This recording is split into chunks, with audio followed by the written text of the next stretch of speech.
Welcome to the Research Desk. And today we are tackling an analysis that honestly forces us to completely reevaluate how we look at systemic failure. It really does. Think about the autumn of 2008, right? The entire global financial system comes within, maybe hours of just completely vaporizing itself? Right, absolute meltdown. Exactly. And then you rewind hundreds of years, and you look at the magnificent, thriving cities of the Maya civilization. And they are just suddenly abandoned, swallowed whole by the Central American jungle. Just completely emptied out. Yeah.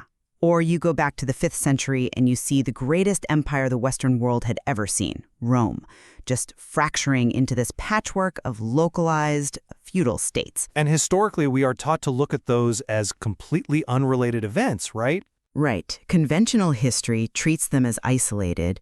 We're told Rome fell because of barbarian invasions. We're told the Maya succumbed to this, catastrophic climate drought. And of course, the 2008 credit crisis was detonated by predatory bankers and a massive housing bubble. Exactly. But when you applied Joseph Tainter's theory of civilizational collapse to these events... Well, and that is where I have to jump in.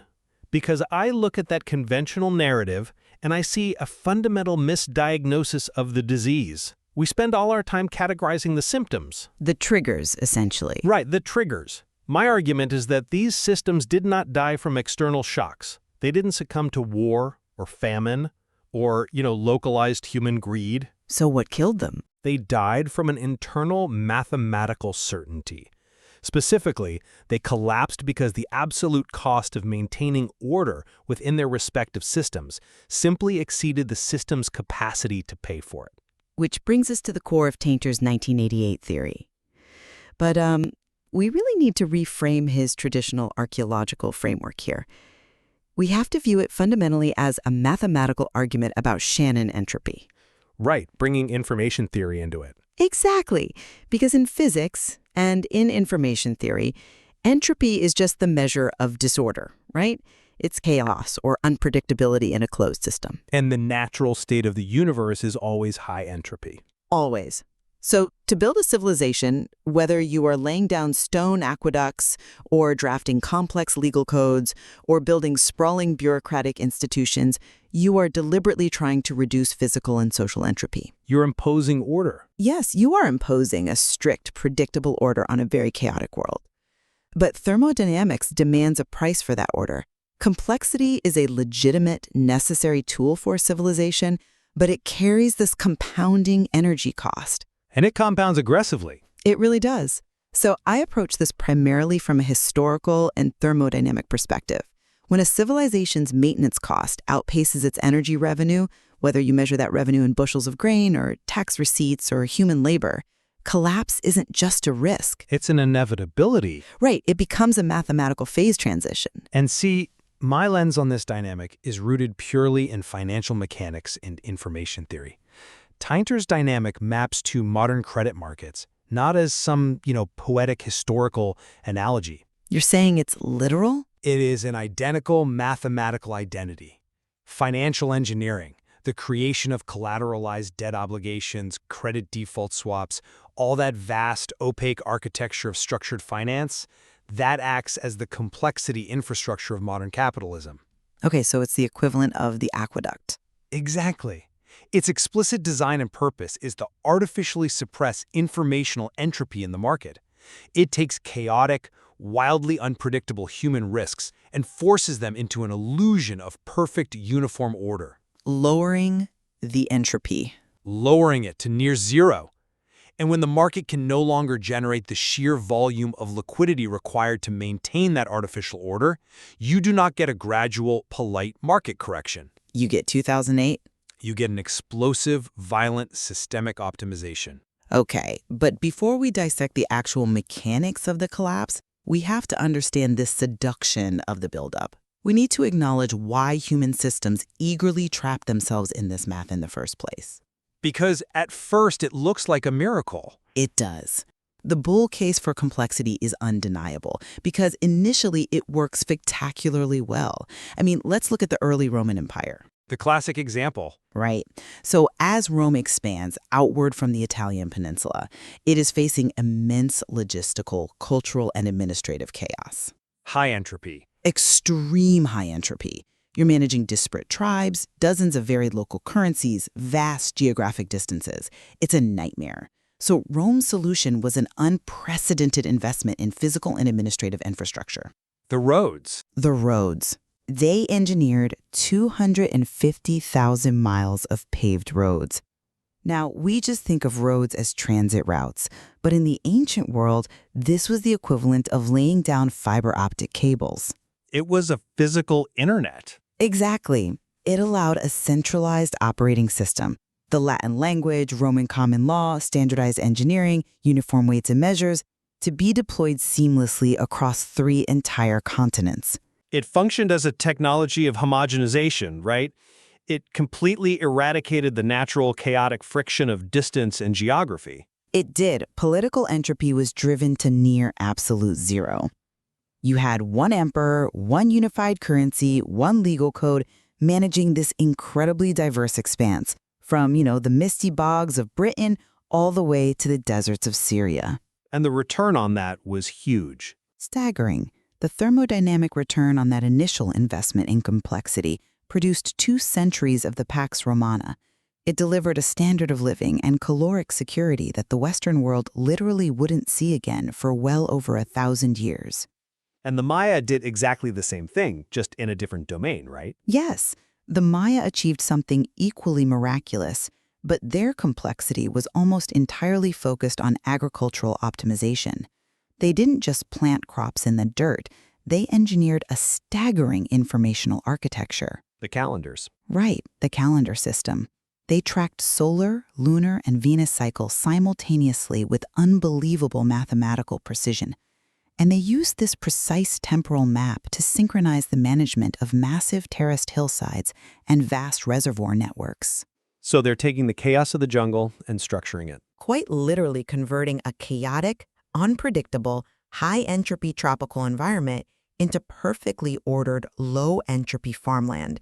It supported unimaginable population densities for that era. What I find so fascinating about the Maya example is how they utilized pure information, right? Astronomical data.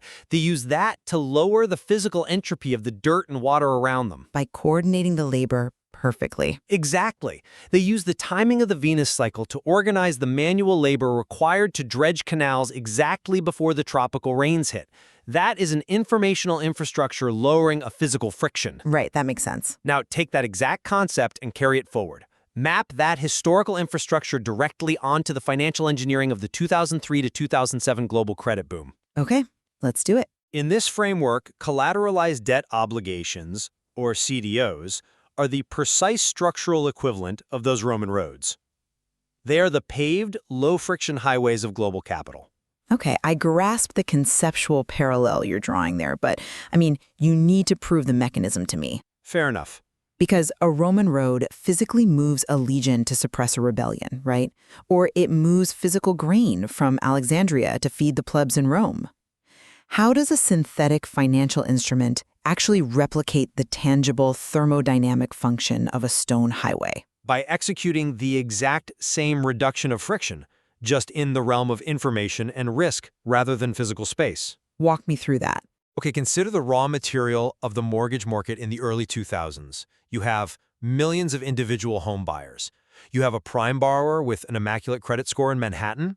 You have a subprime borrower with no verifiable income in Bakersfield, California. And a highly leveraged guy flipping condos in Miami. Exactly. The natural, unengineered state of this market is absolute high entropy. It is chaotic, it's deeply heterogeneous, and it is incredibly difficult for a massive pool of global capital, say a German pension fund, to evaluate efficiently. Because the German pension fund cannot underwrite the credit risk of a bartender in Bakersfield. Right.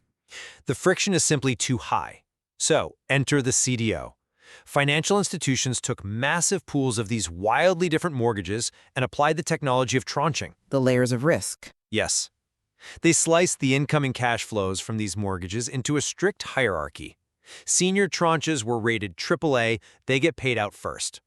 Mezzanine tranches were rated BBB. And the unrated equity tranches sat at the very bottom to absorb any initial defaults. So you are basically building a mechanism to completely standardize the interpretation of risk. Yes. You're taking the messy, unpredictable reality of individual human behavior and you're forcing it into a uniform mathematical structure. And that is the financial equivalent of standardizing Roman weights and measures. We converted chaotic, idiosyncratic risk into perfectly homogeneous, highly ratable securities. Securities that could be instantly evaluated and purchased by a sovereign wealth fund in Asia without them needing to know anything about Bakersfield. Wow. And the scale of that adoption was massive. $81 billion by 2006. That's a staggering jump. This infrastructure profoundly reduced credit spread entropy. It forced global capital into this uniform, low-friction operating system. And just like the Pax Romana, the initial results were magnificently effective. We had our own Pax Romana? We experienced the Pax Romana of the American housing market. By 2004, U.S. homeownership reached an all-time record of 69.2%. The complexity delivered an undeniable, mathematically measurable golden age of capital flow. Okay, that is a fascinating alignment of the mechanics, but I really have to challenge the actual nature of the value being created here. How so? Well, when a Roman road is built, it represents a physical reality.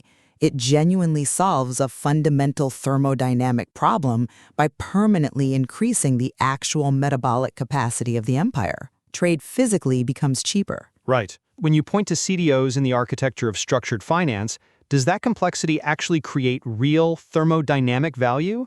Or does financial engineering merely obscure the underlying risk, creating the illusion of order while the foundation is actually rotting away? See, the instinct to separate the physical world from the financial world is very common. But mathematically, there is no distinction. Capital is simply the stored potential energy of the modern world. Okay, I follow that. When financial infrastructure lowers the friction enough to allow massive pools of capital to flow to previously excluded demographic groups, allowing them to purchase homes, stimulate heavy construction, buy durable goods, drive employment, that is a real-world thermodynamic yield. You're saying the houses were real. The hundreds of thousands of tons of concrete being poured in Nevada in 2005 were just as physical as the stone laid on the Appian Way. The financial complexity provided early, explosive, tangible returns. But it didn't last. No, because the tragedy of the 2008 crisis isn't that the complexity was entirely illusory from the start. The tragedy is that all complexity eventually crosses a mathematical threshold where the marginal return turns toxic. Which brings us directly to the crux of Tainter's entire model, the principle of diminishing marginal returns and the inevitability of the maintenance trap. The tipping point. Exactly. There's a tipping point in the lifespan of any system where adding just one new layer of complexity begins to consume more energy than it produces. And we see that perfectly in Rome. Let's trace that trap through Rome's fatal administrative bloat. So in the early days of the empire, around 27 BCE, Emperor Augustus managed the entirety of the Roman world with approximately 20,000 bureaucrats. Which is nothing, relatively speaking. It's remarkably lean. They were overseeing about 40 provinces, the system was agile, and the return on that administrative investment was massive. The system enjoyed a very high marginal return on its complexity. A small amount of administrative order produced massive territorial gains. But then you fast forward to the year 300 CE, under Emperor Diocletian. The problems facing the empire had multiplied exponentially. What were they dealing with? They faced constant border incursions from Germanic tribes, severe currency inflation, and endless destabilizing succession crises. Emperors were being assassinated constantly. So entropy was rising sharply. Rapidly. And the Roman response to every single new problem was to simply add a new layer of administrative complexity. To prevent provincial governors from amassing enough power to rebel, Diocletian subdivided the empire into more than 100 smaller provinces. Which means more governors, more staff. Exactly. And to manage this geographic burden, he instituted the tetrarchy, literally 4 emperors ruling simultaneously. He expanded the administrative apparatus to over 30,000 officials, and crucially, the army expanded to over 600,000 men. And every single one of those additions, every new governor, Every new legionnaire, every new clerk requires permanent, perpetual funding in the form of agricultural yield and precious metals. That is the mathematical trap closing on the system. The very first Roman road connected vital trade hubs and revolutionized the economy, right? It paid for itself 100 times over. But the later ones didn't. Right. The 100th Roman road merely connected two minor provincial towns. It added massive fixed costs in terms of engineering, materials, and ongoing military patrol, but it provided near zero marginal return to the imperial treasury. It's all cost, no benefit. By the 4th century, the Roman government consumed an estimated 70% of the empire's total economic output, simply to sustain its own existence. The maintenance costs compounded until the system was entirely paralyzed by its own infrastructure. And you see this with the Maya, too? We see the exact same thermodynamic trap. By 800 CE, they had achieved near-zero agricultural entropy, but canals inevitably silt up. Raised agricultural fields require constant, grueling manual dredging. The terracing alone must have been a nightmare to maintain. It demands continuous labor to prevent devastating soil erosion. So when the Great Climate Drought hit between 800 and 1000 CE, water scarcity meant the physical system required far more maintenance at the exact moment agricultural output fell. The energy source dried up. Literally and figuratively, the Maya civilization did not die of thirst. The complexity of their infrastructure could simply no longer be sustained by the shrinking caloric output of their population. Man. Okay, so if we translate that exact maintenance trap to the modern bond market, we see the identical phase transition occurring in real time. How does that map onto finance? In the financial system, the concept of the marginal return on complexity manifested physically as BBB to AAA spread compression. Let's define that for a second. Right, let me explain the mechanics of a spread. A credit spread is just the difference in yield between a completely safe asset, like a U.S. Treasury bond, and a risky asset, like a pool of subprime mortgages. So a wider spread means what? A wide spread means the market acknowledges the chaos. It demands a high premium for taking on the risk. A narrow spread means the market perceives perfect order and safety. Okay, got it. By 2006, the difference in yield, the spread, between high-quality investment-grade bonds and much lower-quality mezzanine debt collapsed to historic lows. We're talking roughly 50 to 60 basis points. That is unbelievably tight. The market was producing an environment of incredibly low entropy. The pricing of a prime mortgage and a heavily speculative subprime mortgage became virtually indistinguishable once they were processed through the CDO machinery. But, forcing the spread that narrow, forcing risky assets to price as if they are perfectly safe, that is a terrifyingly dangerous illusion. It is the literal definition of maximum systemic fragility. The global credit market was functioning exactly like the late Roman bureaucracy under Diocletian. It was bloated. Massively. Because to maintain this incredibly narrow spread, to maintain the grand illusion of zero-risk differentiation across trillions of dollars of debt, required massive, continuous energy. So what was the financial bureaucracy? Who were the Roman clerks in this scenario? It was the ratings agencies demanding massive fees to mathematically justify those AAA ratings. It was the monoline insurers who provided credit wraps to artificially boost the safety of the bonds. The modelers. Yes, the quantitative modelers, building increasingly incomprehensible algorithms. And crucially, it was the repo markets. Oh, right. The overnight lending? The repo market is the overnight lending mechanism where banks pledge collateral for cash to fund their daily operations. It is the daily caloric intake of the global financial system. Wow, that's a great way to put it. These were the highly expensive, energy-intensive layers of administrative bloat required to sustain the architecture of low entropy. By 2007, the financial system was running at maximum capacity just to keep the spreads compressed. I want to clarify something critical here because the historical parallel demands absolute precision. I often hear people point to the subprime mortgage defaults in 2007 as the root cause of the 2008 crisis. Right, the standard narrative. Just like historians often point to the drought as the cause of the Maya collapse, or the invading Germanic tribes as the cause of Rome's fall.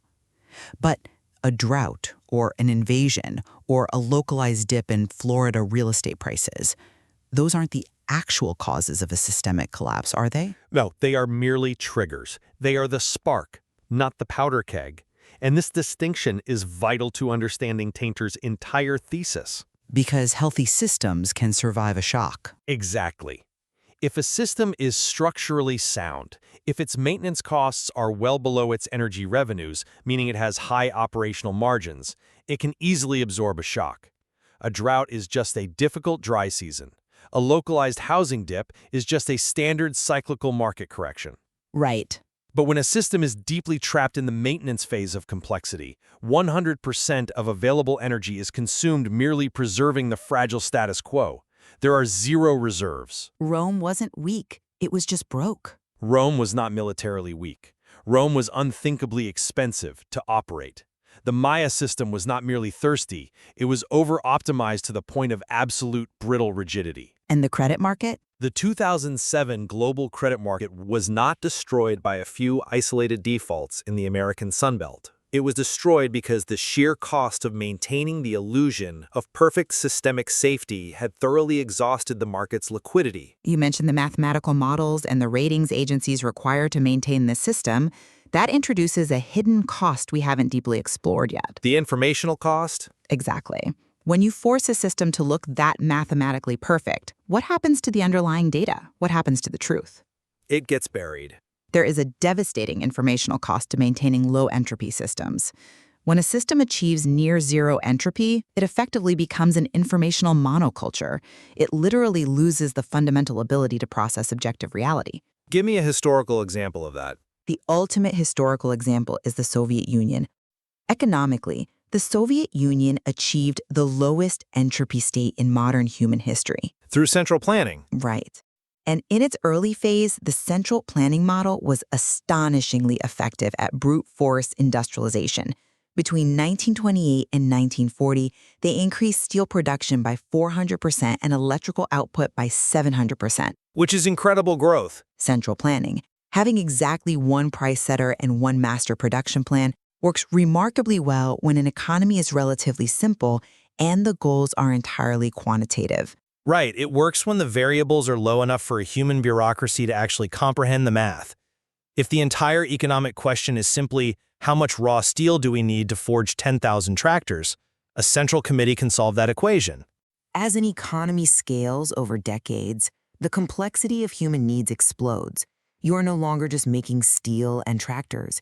You need millions of distinct consumer products, shifting preferences, highly specialized manufacturing components, intricate supply chains. The entropy naturally wants to rise. Yes, and to maintain a low entropy state, to ensure the master plan appeared perfectly ordered and flawless to the ruling apparatus, the Soviet system had to actively suppress any information that contradicted the central plan. The classic problem of bad data going up the chain. Exactly. If a tractor factory could not meet its impossible quota, the managers simply reported fake production numbers to avoid punishment. If agricultural yields failed due to poor weather, the data was falsified, while the actual crops rotted in the fields. So the system is blind. Which translates to openness. Right, when people could finally speak truth. When Glasnost allowed suppressed, highly negative information to finally flow freely through the society, the rigid system could not adapt to the reality it had ignored for decades. The accumulated truth violently broke the informational monoculture, and the Soviet Union dissolved in just 26 months. It's chilling. And the concept of the financial Soviet Union is perhaps the most terrifying yet perfectly accurate parallel in modern economic history. You see them as mathematically identical. Completely. A centrally planned economy with a single price setter dictating reality is mathematically identical to a credit market where all distinct bonds trade at the exact same uniform spread. Both systems exhibit maximum artificial order. And both systems exhibit zero genuine information processing capacity. Because they refuse to see the risk. By the end of 2006, the structured finance market had become an absolute monoculture. The financial models utilized by Wall Street dictated one unshakable central plan. National housing prices could never, under any circumstance, decline simultaneously across the country. That was the foundational lie. Any raw data that contradicted this central plan, like rapidly deteriorating loan-to-value ratios or rampant fraud in mortgage origination, or the explosion of no-income, no-job loans, all of that was smoothed out. It was mathematically suppressed and hidden deep within the CDO tranching process. It reminds me of the physics of a tightly coiled spring. How so? Well, the harder you compress a massive steel spring to make it look perfectly flat and orderly, the more immense kinetic energy you must expend just to hold it down against its natural state. Right, you're fighting physics. And the more violently it will release all of that stored energy when your grip eventually inevitably slips. That is the perfect mechanical analogy for market entropy. And the grip slipped on the morning of August 9, 2007. What happened on that specific day? That specific date was the glasnost moment in the global credit markets. On that day, the massive French bank BNP Paribas abruptly froze redemptions in 3 of its major investment funds. They just locked the doors. They issued a statement declaring they could no longer accurately value the underlying subprime assets because liquidity in the market had completely evaporated. Instantly, the suppressed information, the actual, terrifying, unvarnished underlying risk of millions of individual mortgages violently re-entered the global financial system. The truth broke the model. The central plan of uniform safety shattered instantly. The monoculture broke and the spring released. Wow. To fully grasp the anatomy of how that kinetic energy tears a system apart, we really need to examine the specific load-bearing pillars that uphold these low-entropy systems right before they break. The structural supports. Right. Tainter draws a striking thermodynamic equivalency between 2 completely distinct societies, the Western Roman Empire and the Anasazi civilization of Chaco Canyon in North America. Which is fascinating because they had zero contact. Exactly. Separated by 500 years of history and a vast, impassable ocean, absolutely no cultural or economic contact. Yet they followed the exact same thermodynamic trajectory toward collapse. Because the immutable laws of thermodynamics are entirely blind to human culture and geography. Precisely. So Chaco Canyon was this highly complex, deeply centralized society operating in a harsh, unforgiving desert environment. To solve the problem of unpredictable local rainfall, they built an immense, sophisticated infrastructure network to import food, water, and timber from distant peripheries. They built roads. They engineered over 400 miles of perfectly straight desert roads, some up to 30 feet wide.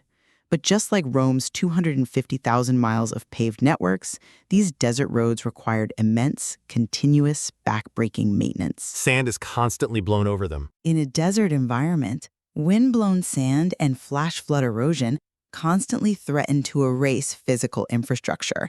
The Anasazi had to continuously expend massive amounts of human caloric labor just to clear and sweep those roads. Just to maintain the baseline. Right. When the macro-environmental conditions shifted and the agricultural output of the periphery declined, the centralized leadership can no longer afford to feed the laborers who maintained the roads that brought the food. Wow. The thermodynamic loop just inverted on itself. Exactly. The physical pillars of maintenance crumbled, and the society abandoned the canyon entirely. You mentioned the physical maintenance pillars of Chaco Canyon. We can actually compute the modern equivalent of those load-bearing pillars in real time by examining the credit default swap or CDS market in the immediate lead-up to the 2008 crisis. Okay, explain the CDS market. A credit default swap is essentially an insurance policy against the bond defaulting. By 2006, the notional value of the global CDS market had reached an unfathomable $62 trillion. $62 trillion. To put that abstract number in perspective, $62 trillion significantly exceeded the entire gross domestic product of the planet Earth. That is insane. This was the ultimate low-entropy architecture, promising perfect insurance against all risk. But maintaining a $62 trillion derivative ecosystem requires incredibly specific structural pillars to hold the weight. I identify 6 distinct mandatory maintenance pillars required for every single CDS contract to function. You are identifying the modern equivalent of the Anasazi road sweepers. Exactly. What exactly were these 6 pillars, holding up a structure larger than the global economy? Okay, first, counterparty solvency, the absolute, unquestioned certainty that the institution on the other side of your massive insurance trade, like an AIG or a Lehman Brothers, actually possesses the capital to pay you if a catastrophic default occurs. Right. Second, margin maintenance, the grueling daily requirement of posting billions of dollars in cash collateral to reflect tiny, shifting mark-to-market values in the assets. The daily upkeep. Third, model accuracy, the strict requirement that the mathematical formulas predicting historical correlations must remain infallible. Fourth, rating agency credibility. The entire market must blindly, universally trust that the AAA stamp represents empirical truth. They have to believe the illusion. Fifth, regulatory forbearance. The government agencies must deliberately look the other way and allow massive off-balance sheet vehicles to remain unscrutinized. And sixth, wholesale funding liquidity, the absolute necessity for massive global banks to roll over hundreds of billions of dollars in short-term commercial paper every single night just to open their doors the next morning. You are describing 6 massive, continuous, highly fragile administrative burdens. If any one of those fails, the $62 trillion collapses under its own theoretical weight. Exactly. Now, analyze the catastrophic failure of Lehman Brothers on September 15, 2008 through this specific thermodynamic lens. Because the media narrative is usually pretty simple. The popular media narrative is simply that Lehman went bankrupt because its balance sheet was filled with toxic real estate. While technically true, that fundamentally misses the systemic mechanism of the crash. Lehman's failure was the explosive removal of a single massive maintenance pillar, counterparty solvency. Because they were connected to everyone. Lehman was an active counterparty to millions of complex derivative contracts across the globe. When they filed for bankruptcy, every major financial institution on Earth suddenly realized their own multi-billion-dollar hedges might be completely worthless paper. So the first pillar snaps. And then the margin requirements spiked astronomically overnight. The wholesale funding markets, where banks lend to each other overnight, froze instantly because no one trusted anyone else's solvency. The other pillars couldn't take the weight. The remaining pillar simply could not support the $62 trillion weight without Lehman. When Lehman fell, credit spread entropy exploded violently from the 5th percentile to the 95th percentile in a matter of 6 weeks. The artificial order completely evaporated. This brings us to a profound, almost philosophical tension in Tainter's framework. I look at the historical fall of Rome, or the desperate abandonment of Chaco Canyon, or the terrifying implosion of the global financial system in 2008, and I naturally see catastrophic failure. Right. I see a tragic breakdown of human ingenuity and cooperation, but you, leaning heavily on Tainter's models, suggest something far more provocative. The fundamental question is civilizational collapse actually a failure, or is it a brutally efficient, mathematically necessary thermodynamic correction? That's a heavy question. Tainter's most controversial and, frankly, most counterintuitive assertion is that collapse is not a catastrophe. It is a rational economic optimization. An optimization? Yes. When the marginal return on complexity turns irreversibly negative, when your sprawling bureaucracy, your crumbling physical infrastructure, or your hyper-complex financial engineering literally costs more energy to maintain than it generates for the society, the system must shed complexity to survive. It must find a lower energy state. I struggle deeply with the phrase rational economic optimization when it is applied to the collapse of a human civilization. I know it sounds harsh. Let's look at what shedding complexity actually meant for the citizens of the Roman world. We historically call it the Dark Ages. It was a radical, violently traumatic simplification of human existence, but it solved the energy deficit. Yes, strictly thermodynamically speaking, the empire solved its crippling energy deficit by shedding the massive maintenance cost of long-distance oceanic trade, centralized imperial government, professional standing armies, monumental stone architecture. They reverted to a sustainable baseline. The society reverted to highly localized agricultural production, fragmented feudal governance, and simple wood construction. But the human cost of that optimization was staggering. It wasn't pretty, I agree. We are talking about a near-total loss of mass literacy, the complete destruction of advanced engineering and medical knowledge, dramatically lower life expectancies, and centuries of reduced human potential. A tragedy of simplification. Exactly. It is a profound tragedy of simplification. Calling the Dark Ages an optimization feels like a deeply sanitized, almost sociopathic way to describe the end of an entire world. It is unsentimental. I do not deny the brutality of the transition. The human suffering during these phase changes, whether it is famine in the 5th century or mass unemployment and foreclosures in 2008, is immense. Right. But financial physics does not care about our sentiment. If a massive biological or mechanical system is consuming vastly more calories than it can harvest, it must lose mass or it will die entirely. You think markets have to be allowed to do this? Credit markets must be allowed to undergo this identical optimization when they become terminally bloated. When a financial system builds fundamentally unsustainable complexity, trying to freeze it in place is the most dangerous, destructive action policymakers can take.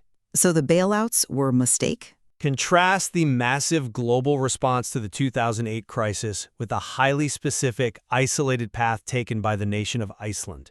The global response orchestrated by the United States and Europe, the multi-trillion-dollar bank bailouts, the endless quantitative easing, the blanket government guarantees of toxic debt, was a desperate, highly coordinated effort to artificially maintain unsustainable complexity. We fundamentally refused to let the market entropy rise. We viewed the pain of simplification as politically unacceptable, so we blocked the optimization. We printed raw fiat energy to plug a fatal maintenance gap. But look at the mechanics of what happened in Iceland. Their situation was extreme. Their situation was structurally far worse than almost anywhere else on Earth.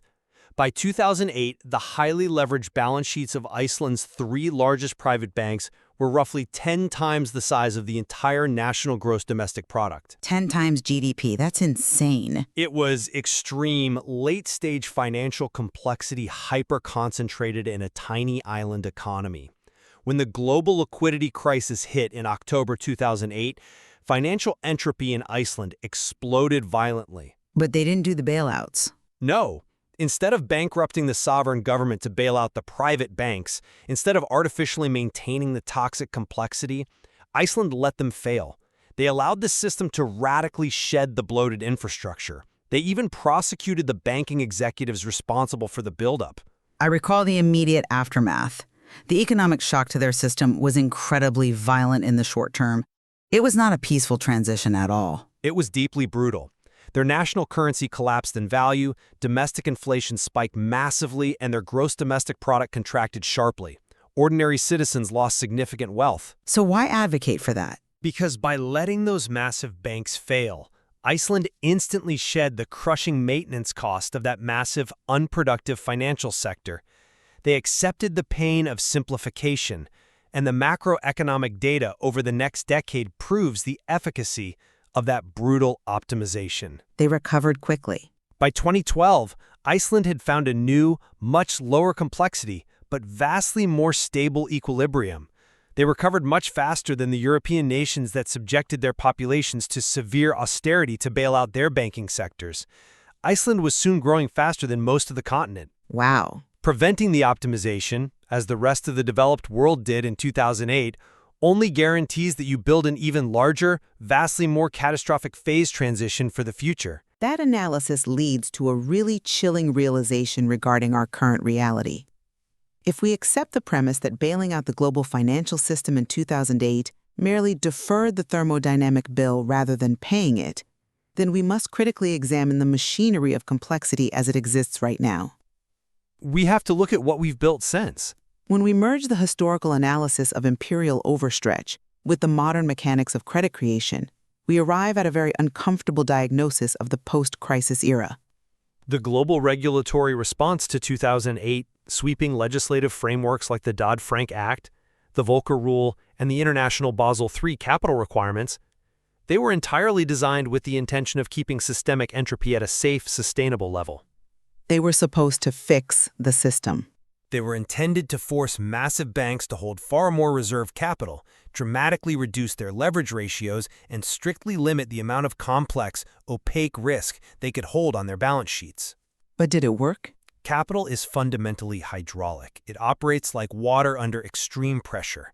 If you block it from flowing into the highly regulated commercial banking sector, it does not disappear. It simply flows around the regulatory obstacles and pools in the dark, unregulated shadow banking sector. It finds a new path. The complexity is aggressively rebuilding itself as we speak. It has simply adopted new legal nomenclature to evade scrutiny. The specific market metrics backing up your point are startling. Consider the rise of collateralized loan obligations, or CLOs. The new CDOs. Right. Mechanically, they are structurally almost identical to the toxic CDOs of the pre-crisis era. But instead of packaging residential subprime mortgages, they package highly leveraged corporate loans. CLO issuance today has vastly surpassed the absolute peak of pre-crisis CDO levels. It's massive. Furthermore, we have witnessed the staggering explosion of the private credit market. This is an opaque system where non-bank entities lend directly to corporations. Private credit has swelled into a massive $1.7 trillion ecosystem, operating largely outside the view of traditional regulators. And we must look at the internal structural mechanics of that new debt to see the entropy suppression at work. The overwhelming majority of new leveraged corporate lending today consists of what the industry calls covenant-light loans. Explain what a covenant is, just for clarity. In the past, a corporate loan came with strict covenants, which were essentially financial tripwires. The borrowing company had to meet strict debt-to-income and cash flow tests every single quarter. As a warning system. Right. If they failed a test, it served as an early warning signal. Entropy would slowly rise, the lenders would intervene, and the system would adjust incrementally. And covenant light? Covenant-light loans entirely strip away those early warning tripwires. They actively suppress the informational entropy of the corporate debt market. The highly leveraged company looks perfectly healthy on paper, experiencing zero friction, right up until the exact moment it completely runs out of cash and defaults catastrophically. So it hides the rot again? The covenant-light loan, the massive CLO structures, the sprawling private credit funds, these are the new, incredibly expensive entropy suppression infrastructure of our current era. Which provides a very clear, practical diagnostic tool for anyone analyzing the markets today. When you look at the corporate bond markets and see exceptionally low credit spreads, when the yield premium and investor demands for taking on highly risky leveraged corporate debt is incredibly narrow compared to safe sovereign government bonds, you are not looking at a healthy, robust, highly functioning economy. No, absolutely not. You are looking at a glaring, flashing Tainter signal. Exactly. Exceptionally low credit spreads today indicate maximum artificial order, which mathematically dictates maximum underlying maintenance costs and leaves an absolute minimum margin for error in the system. We're doing it all over again? The financial system has once again successfully deployed massive, hidden complexity to suppress risk differentiation. We are aggressively re-entering phase 2 of Tainter cycle, the dangerous era of extremely low entropy coupled with compounding invisible maintenance costs. The bill is coming due. The new infrastructure is fully built, but every new layer of systemic debt delivers marginally less real economic growth while requiring vastly more central bank liquidity to sustain it. And I would argue the danger today is profoundly more severe than it was 2 decades ago because of the hyper-interconnected nature of the modern global system. How so? Well, in 2008, the massive maintenance failure was largely contained within the specific domains of structured credit and real estate. But I have to pose the ultimate question to you. What happens when we look beyond just the credit markets? To other domains? Right. What happens when multiple critical domains of human civilization are compressed to zero entropy simultaneously? Today, we have geopolitical complexity stretched to its absolute breaking point, attempting to maintain just-in-time global supply chains across increasingly hostile national borders. Right, one disruption and it cascades. We have extreme wealth concentration, which is fundamentally a form of social entropy suppression, requiring immense political and institutional energy to maintain without social fracture. That is the ultimate terrifying synthesis of this entire framework. What occurs when geopolitical entropy, social entropy, and credit market entropy are all operating at maximum artificial compression at the exact same time? The pillars are shared. Yes. When you have multiple deeply interconnected low entropy systems, they inevitably begin to share the exact same underlying energy sources. Massive central bank liquidity, the unquestioned global dominance of the US dollar, perfectly uninterrupted oceanic trade routes, and the sheer fragile psychological trust in governing institutions. Those are the load-bearing pillars for everything. They become the shared load-bearing pillars holding up the complexity of every single domain at once. Tainter's historical models, when mathematically combined with Shannon's information theory, predict that when those shared pillars begin to inevitably fracture under the compounding costs of maintenance, you do not experience a localized, manageable crisis. You get the phase transition. You experience a devastating cross-domain phase transition. It is the moment when the core energy sources fail and all the violently suppressed entropy across global finance, international geopolitics, and domestic society explodes simultaneously. The mathematical reality of these historical and financial models strongly suggests that such a cross-domain event is not just theoretically possible, but highly probable if the maintenance costs continue to compound without a deliberate, controlled, proactive optimization. We are on a very dangerous path. We are actively building a global machine that requires absolute perfection to merely survive another day. This forces us to reflect on the profound realization that emerges from combining these distinct disciplines. The language of civilizational collapse is universally the language of entropy. It always comes back to the math. Whether we are discussing the crushing administrative overhead of the Roman Tetrarchy, trying to manage 100 provinces, the intricate hydraulic engineering required to sustain Maya reservoirs through a drought, the desperate central planning committees of the Soviet Union falsifying tractor production data, or the daily margin collateral requirements holding up a $62 trillion derivatives market. It's all the same dynamic. So we approach this phenomenon from completely different angles. I from the macro lens of historical thermodynamics and the fall of empires, and you from the micromechanics of financial information theory and credit spreads.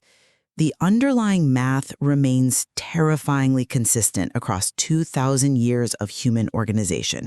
Human systems attempt to solve complex problems by adding complexity. That complexity successfully reduces entropy, but reduced entropy relentlessly demands continuous energy. When the energy demand eventually exceeds the system's capacity to generate it, the artificial order shatters. The parallel is exact and the math is entirely unforgiving. Civilizations and global credit markets both fail for the exact same reason. They reduce entropy through complexity faster than they can pay the thermodynamic maintenance cost. But there is a takeaway here. Yes, recognizing this mathematical reality is not inherently a prophecy of inevitable doom. By deeply understanding the Tainter signal, by recognizing that historically low credit spreads, high market uniformity, and the suppression of volatility are glaring warnings of immense fragility rather than proof of economic health, we gain the unique capacity to observe the cycle in real time. We can see it coming. The phase of change is mathematically measurable. The steady, dangerous accumulation of maintenance costs is entirely observable if you know what to look for. And that leaves us with a vital, perhaps existential area for further exploration.